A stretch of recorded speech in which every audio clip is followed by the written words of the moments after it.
चीन के मिसाइल और रॉकेट्स ताइवान के पास आ चुके हैं, सबमरीन मौजूद है, लेकिन इस सब के बीच ताइवान भी आर पार के मूड में है। ताइवान ने अपनी मिसाइल पार को एक्टिवेट कर दिया है।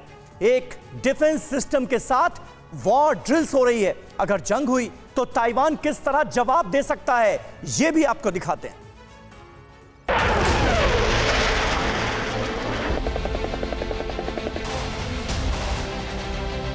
चीन के विशाल नक्शे के पास बिंदी की तरह चमकने वाला ताइवान किसी भी खतरे से निपटने के लिए पूरी तरह तैयार हो चुका है। चीन की वॉर ड्रिल्स के जवाब में ताइवान की आर्मी और military system high alert mode पर आ चुके हैं। लगातार ताइवान की तरफ से काउंटर वॉर एक्सरसाइज के वीडियो जारी किए जा रहे हैं। ताइवान के एयर डिफेंस सिस्टम और अटैक हेलीकॉप्टर्स ने मोर्चा संभाल लिया। ये बात सही है कि चीन और ताइवान की मिलिट्री का कोई कंपैरिजन नहीं है। ताइवान के पास 3 लाख एक्टिव फोर्स हैं, तो वहीं चीन के पास करीब 20 लाख एक्टिव सैनिक हैं। लेकिन इसी तरह की बातें तो यूक्रेन और रूस वाले वॉर जोन को लेकर भी हो रही थी, मगर 6 महीने से यूक्रेन ने रूस को रोका हुआ। सवाल है, इस वक्त ताइवान के पास क्या ऑप्शंस हैं? अगर ताइवान पर अटैक हुआ तो ताइवान के साथ अमेरिका मजबूती से खड़ा हुआ। ताइवान पर हमले की सूरत में ताइवान रिलेशंस एक्ट के तहत अमेरिका सैन्य मदद भेज सकता है। ताइवान खुद भी अपने मिसाइल प्रोडक्शन को बढ़ाने की तैयारी कर रहा है। हर साल ताइवान 6 अलग अलग तरह की 200 मिसाइलों का निर्माण करता है, मगर चीन के साथ टकराव को देखते हुए अब 500 मिसाइलें बनाने का टारगेट है। ताइवान के पास इस वक्त स्काई सूट, स्काईबुक, सियोंग जैसी मिसाइलें शामिल हैं। ताइवान तो वांगचियन नाम की एयर टू ग्राउंड क्रूज मिसाइलों का प्रोडक्शन भी बढ़ाने की तैयारी कर रहा है।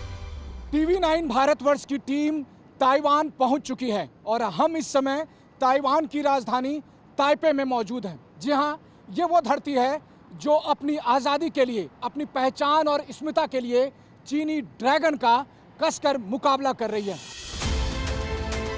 आपको याद होगा, नैन्सी पेलोसी की ताइवान विजिट के दौरान ही चीन ने ताइवान के खिलाफ लाइव फायर वॉर ड्रिल्स का ऐलान किया था। इसके साथ साथ उसने एक नक्शा भी रिलीज किया था, जिसमें ताइवान को 6 तरफ से घेरकर वॉर ड्रिल्स को अंजाम देने की बात कही गई थी। इसके बाद 4 दिन तक ताइवान के ऊपर से धनाधन मिसाइलें बरसी थी।